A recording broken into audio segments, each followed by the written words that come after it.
सद्गुरु साईनाथ महाराज की जय। ஓம் சாய்ராம். ஸ்ரீ சாயின் ஆசீர்வாதத்துடன் ஸ்ரீ கோவிந்த் ரகுநாத் தபோல்கர் என்ற ஹேமத் பந்த் இயற்றிய ஸ்ரீ சாயி சச்சரித்திர கிரந்தத்தின் அடிப்படையில் தொகுத்து மூல மராத்தியிலே விரிவுரையுடன் இயற்றிய தைந்தின் சாயிபோத் பேராசிரியர் டாக்டர் சீதாராம் கணேஷ் தேசாய் அவர்கள்.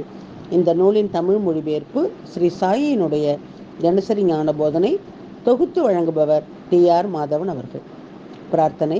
சமர்த்த சாயி, இச்சிறு மந்திரம் புனிதமான ஜெயமருளும் மந்திரம். இது இனிய பக்த பாவ மோக்ஷ சூத்திரம். அவரது புனித வாழ்க்கை வரலாறு மதுரம். சாய்நாதர் கடவுள் பக்தியுள்ளவர், தர்மத்தை பின்பற்றும் பிரபஞ்ச பாலகர். இப்போது இவர் வாழ்க்கை வரலாற்றை பாடுங்கள், மன அமைதியை பேணுங்கள். ஈஸ்வர் அல்லாஹ் ஒருவரே கூறுவார், கடவுளில் வேறுபாடு இல்லை என்பார். சாய்ராம் உங்கள் அன்பான சொற்கள், பக்தியும் மரியாதையும் அருளும் வார்த்தைகள்.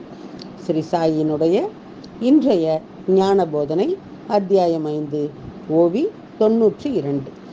தெற்கு நோக்கி அமர்ந்து மரத்தடுப்பிலே இடது கை, எதிரிலே துணியை நோக்கி பாபா மசூதியிலே அமர்ந்திடுவார். பாபா கோணியிலே தெற்கு நோக்கி அமர்ந்திருந்தார். அவரது இடது கை திண்டின் மேல் வைத்து உட்காருவார். அவர் மசூதியிலே அமர்ந்து முன் துணியை பார்த்து கொண்டிருந்தார். அவர் துணியிலே அகங்காரம் மற்றும் பிற இச்சைகள் தொடர்பான பல்வேறு விருத்திகளை பலியிட்டு அனைத்து விருத்திகளில் இருந்தும் விடுபட பயன்படுத்திய தந்திரங்களை பயன்படுத்தினார். அந்த துணியினுடைய அக்னி குளத்திலே அறிவு மற்றும் அகங்காரத்தினுடைய தாளங்கள் பறந்து கொண்டே இருந்தன. மேலும் பாபாவினுடைய அல்லா மாலிக் என்ற கோஷம் தொடர்ந்து நடந்து கொண்டே இருந்தது. அது 2 சதுர மீட்டர் பரப்பளவிலே சிறிய மசூதியாக இருந்தது. அதில் ஏறி இறங்கி மக்களை சந்தித்து வந்தார். மெத்தைகள், மேஜைகள் போன்றவை பின்னால் வந்தன. ஆரம்பத்திலே நான் அவரை அணுக பயந்தேன். மசூதியினுடைய உண்மையான மாற்றம் 1912 தொடங்கியது. பக்தர்கள் கூட்டம் அதிகரித்தது. மசூதியினுடைய மைதானம் பள்ளங்களால் நிறைந்திருந்தது. ஒரே இரவிலே அந்த இடத்திலே நல்ல தரைத்தளம் அமைக்கப்பட்டது. மசூதியிலே தங்கிய பிறகு பாபா பஞ்சு இருக்கையிலே அமருவார். அங்கேயே நீண்ட காலம் தங்கினார்.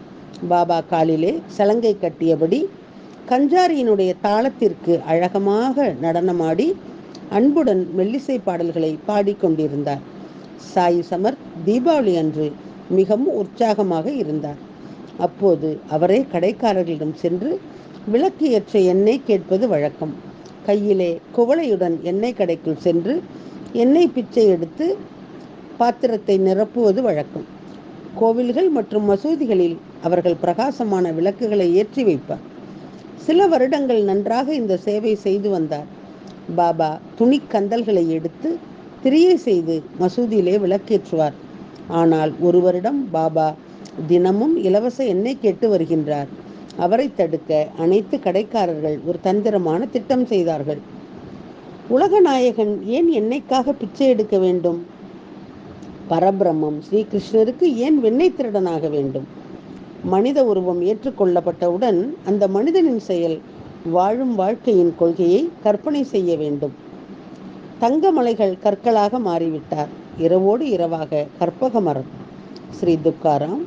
ஓம் ஸ்ரீ சாய்ராம். ஸ்ரீ சாயினுடைய தினசரி ஞான போதனை அடுத்த தொடரிலே கேட்போம். சாயியை பணிவோம். சாந்தி நிலவட்டும். ஓம் சாய்ராம்.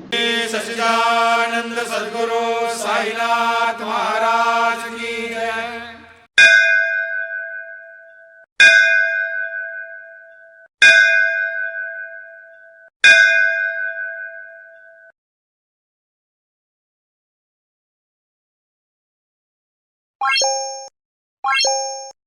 Bye.